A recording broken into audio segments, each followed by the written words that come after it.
Hey guys, Moldran here. Today I'm going to talk about something that's really important in Hearthstone, emotes and psychology.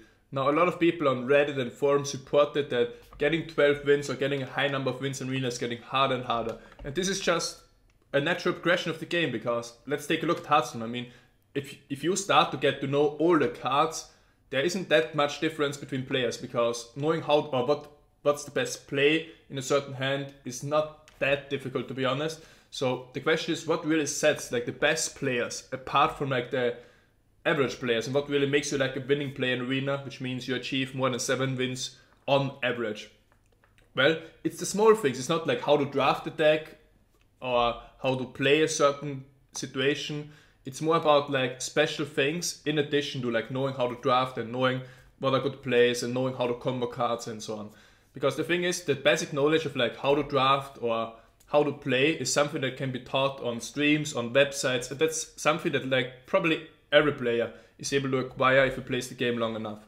So you really have to do additional things to set yourself apart. And one of those things is clever use of emotes and psychology in the game. Now think about it.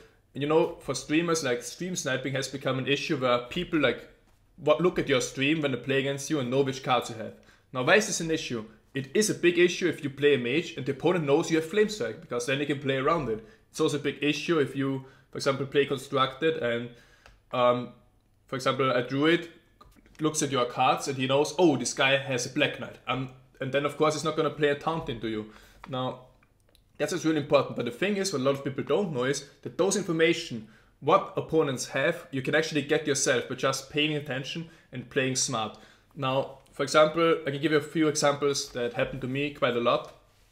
Now, let's say you're playing a druid, you have 4 minions on the board, and your opponent is a mage, and it's turn 6. And suddenly the mage starts like spamming, my magic will tear you apart. My magic will tear you apart, turn 6. Now, any idea what that could be? Well, it turned out, in most of the cases, it was a flame strike turn 7. Now, what can you do when a mage starts spamming that? First, you should realize, okay, 99% he's gonna have flame strike. And now maybe you should play around it, because you shouldn't play like other minions with 4 or less HP to like just increase the flame strike value. No. What you should do is, for example, if you have a handful of minions with 4 HP, just save them. Or what you could also do, for example, is if you're a priest, you could heal something out of flame strike rage, because the mage just gave you the information. I mean, she probably was too excited or wanted to like show you like what does this mean when the mage turn 6 says my magic will tear you apart. It means next turn you're fucked. Next turn I'm gonna wipe your board. And with that knowledge, like he wants to like brag or show off, but this is actually good for you because then you can play around it and probably end up winning the game because you can just flute the board again after she used her flame strike. The same thing happens with pretty much Pyroblast. Now, so many times, for example, one example, a mage turn 9 started spamming, like I was at 9 HP and the mage started spamming, my magic will tear you apart. And I was like, what could it be that the mage suddenly starts spamming that at turn 9 when I'm 9 HP? Maybe it's a Pyroblast. So my normal play was to play a lot of the Arena because I wanted to bring out a big taunt. But knowing that she has a Pyroblast, which is epic, so it's not that common in Arena, I actually played the Earthen Ring for Seer. And you know, then I played Lord of Arena, Siege Hand and so on. And she ended up a Pyroblast in the Siege Hand, and it was her very left card, so she had the Pyroblast all the time. So she actually lost the game by like telling me that she has a Pyroblast and me being able to play around it. Now, what you have to consider here is that it's important to know that in 99% of the cases it works. But there's this 1% case where you can actually use this to your advantage. For example, let's say you are a mage and you currently have problems against a paladin. He has a lot of minions on the board and you don't have your flame strike yet. So what you could do is, turn 6, you could just act like you have a flame strike. You could act like, my magic will tear you apart, and maybe force the paladin into defensive plays. Like maybe force him to clear the board instead of going for the face, or force him to like not play minions that he could play to increase his pressure. And more than often than not, players will realize, oh, this mage probably has flame strike. So even though you don't have a flame strike, you can make your opponent feel like you have flame strike and get into a defensive mode, which actually might actually help you in winning the game after that. That's important to consider, but it also depends on like who you're playing against. For example, a player against Script, you probably can't do much with emotes, like you will probably see through it and maybe you even end up hurting yourself. But on the average player, from I say rank 25 to rank 5, This works really well. In Arena it works really well, and I was able to win a lot of games just because of knowing what my opponents have and then giving away information and also using the emotes to my advantage. And to conclude this video, I just want to show you a few clips where I think one was about Bloodlust, and I was able to, like, for example, the Shaman game, I realized that the opponent probably is Bloodlust because he kept mouse overing it, had the card in his hand for a very long time. So I was actually like not going for the face, which normally would be a very stupid move, but because I was playing around Bloodlust, I was playing really safe, killing the Harpy and still being able to win the game. And same with the other two games that I'm showing here. But yeah, hope this video was useful to you. I'm probably going to make another video on it to go even further into it, but those are just the basics of how to strategically use emotes and psychology to win games in Hearthstone. And that's really something that not everyone can. There aren't many guides out about that. And that could really like improve your win percentage, even though players keep getting better and better in Arena. And yeah, that's it. Thanks for watching. I'll be back. See? That's what I'm saving the coin for.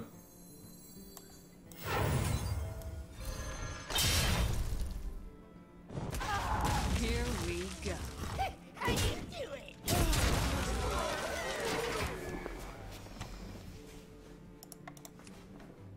I will be your death. The coin actually won this game. This coin partitions plate was so needed.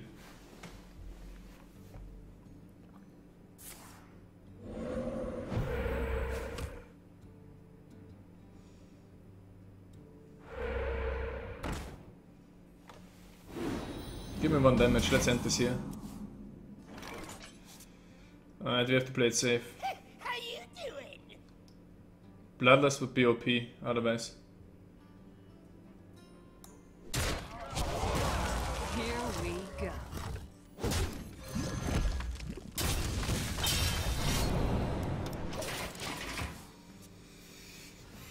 Now he has been saving the one card for a long time, and it could be Bloodlust.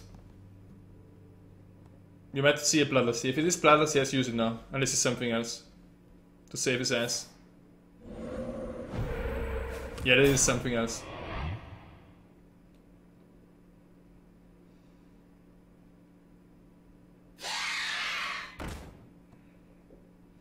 I have to kill this, because if it is Bloodlust, I'm dead if I don't kill the Harpy.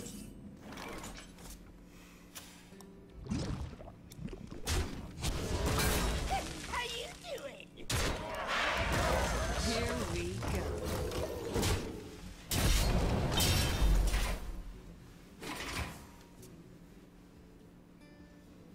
The one card on the left is Bloodlust, I'm pretty sure.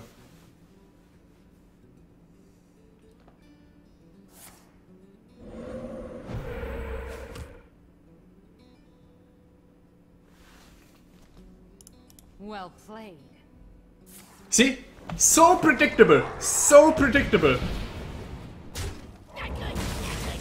It's absolutely amazing like how predictable every player is nowadays. Here we go.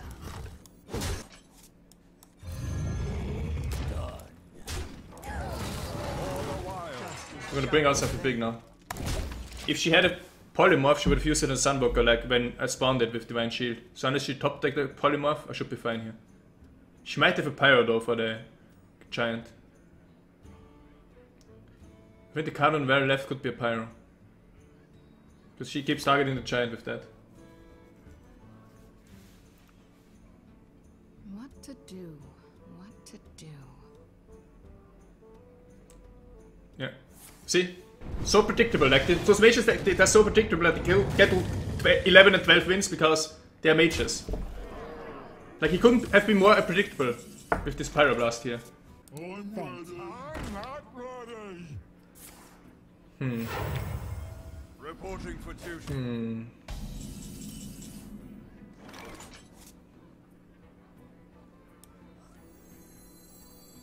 I got the best deals. Here we go. Hey, lights out. Just gonna ignore this Ogre Mage.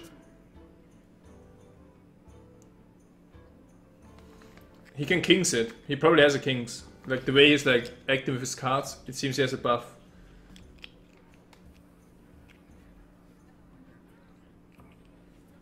But if it does that, he's losing the game. Goal into trade. Then I can leave the next turn. You have to do more than kill one creature. Killing the 4/4 is not enough. I got a Direwolf plus Assassin's Blade coming up. Yeah, this is like the buff card that he has. It's the king, see? This guy's so predictable. I see all his actions. And this is why this guy's losing now. Even though he had the better deck. Well played.